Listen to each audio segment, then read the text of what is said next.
Assalamualaikum warahmatullahi wabarakatuh.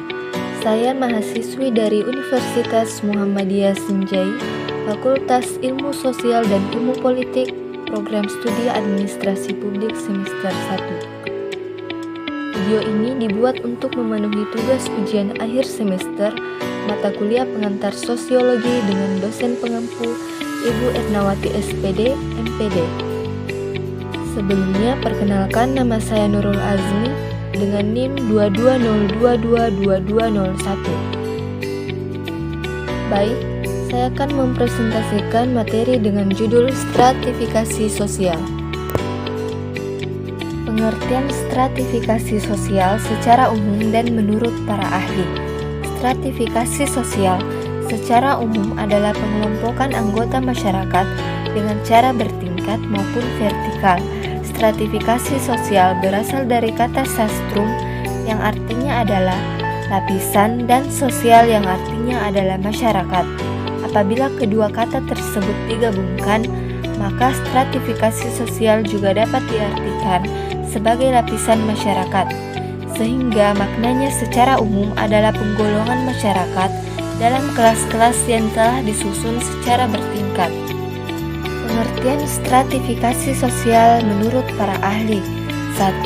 Menurut Indra Ratna Irawati, stratifikasi sosial dapat diartikan sebagai pengelompokan masyarakat secara budaya, sosial, ekonomi maupun politik dalam lapisan yang jenjang. Kedua, menurut Pitirim Sorokin, menurut bukunya yang berjudul Social Stratification, merupakan perbedaan penduduk atau masyarakat dalam lapisan kelas secara hierarkis atau bertingkat.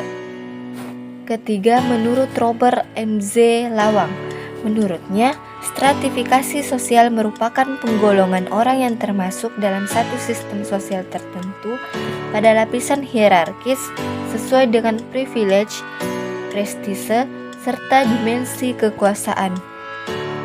Keempat, menurut De Hendro Puspito, stratifikasi sosial adalah bentuk pengelompokan masyarakat sesuai dengan lapisan sosialnya. Dan yang kelima, Cole, Niki Lisa, PhD, stratifikasi sosial yang dijelaskan oleh Niki Lisa sebagai pendekatan titik temu. Karakteristik stratifikasi sosial. Terdapat 3 aspek yang merupakan karakteristik stratifikasi sosial menurut Syarbaini pada tahun 2009, yaitu sebagai berikut. A. Perbedaan kemampuan atau kesanggupan. B. Perbedaan gaya hidup atau lifestyle. C. Perbedaan hak dan akses dalam memanfaatkan sumber daya.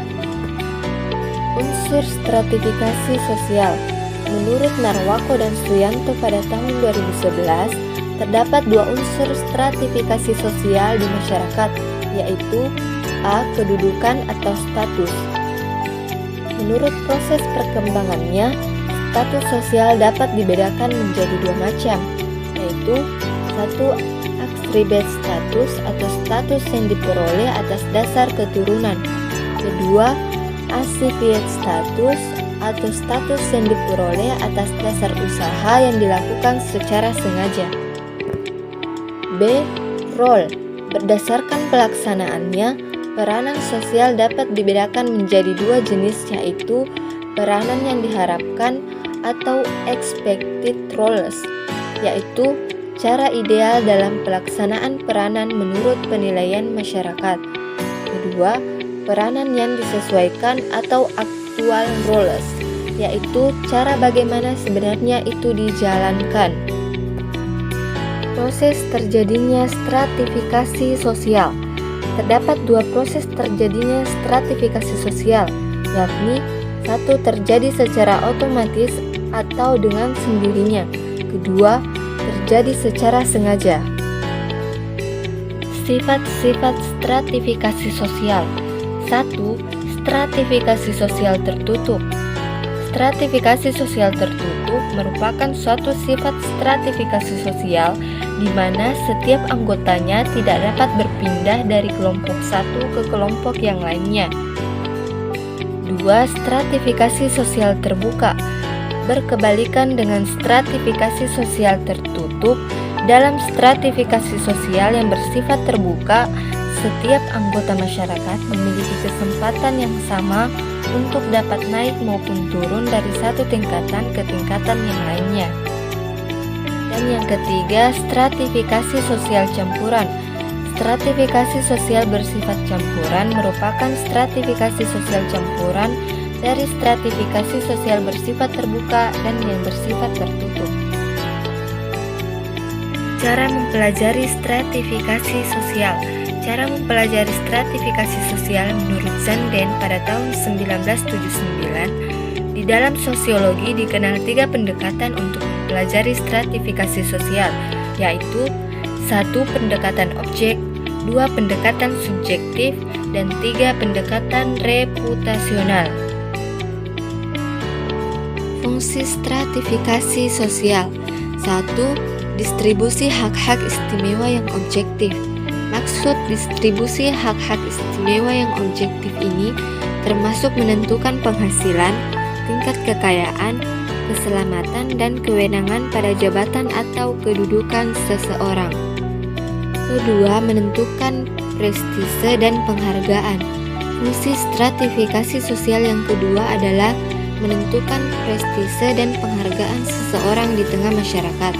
Karena sistem tingkatan pada strata sosial ini menyangkut pada prestise dan penghargaan seseorang. Ketiga, kriteria sistem pertentangan. Kriteria sistem pertentangan ini bisa diperoleh melalui kualitas pribadi, keanggotaan kelompok, kerabat tertentu, wewenang, atau kekuasaan. Keempat, menentukan simbol status atau kedudukan. Fungsi stratifikasi sosial lainnya termasuk menentukan simbol status atau kedudukan seseorang, karena setiap strata sosial ditandai dengan pangkat atau simbol-simbol yang menunjukkan kedudukannya, peranan khusus, dan standar tingkat lakunya dalam kehidupan. Kelima, tingkat mudah atau tidaknya bertukar kedudukan. Stratifikasi sosial juga berfungsi menentukan tingkat mudah atau tidaknya seseorang bertukar kedudukan dalam struktur sosial. Adanya stratifikasi sosial membuat masyarakat bisa mengetahui hal-hal yang harus dilakukan untuk berpindah strata dalam stratifikasi sosial. Dan yang keenam, alat solidaritas antar individu atau kelompok. Dalam hal ini, stratifikasi sosial juga berfungsi sebagai pemersatu yang mengordinasikan dan mengharmoniskan setiap unit yang ada dalam struktur sosial itu. Kesimpulan, secara umum, stratifikasi sosial merupakan pengelompokan para anggota masyarakat secara bertingkat atau vertikal. Stratifikasi sosial berasal dari kata sastrum yang berarti lapisan, dot sosial yang berarti masyarakat. Bila kedua kata digabungkan, maka stratifikasi sosial juga bisa diartikan sebagai lapisan masyarakat. Lalu, maknanya secara umum adalah penggolongan masyarakat ke dalam kelas-kelas yang disusun bertingkat.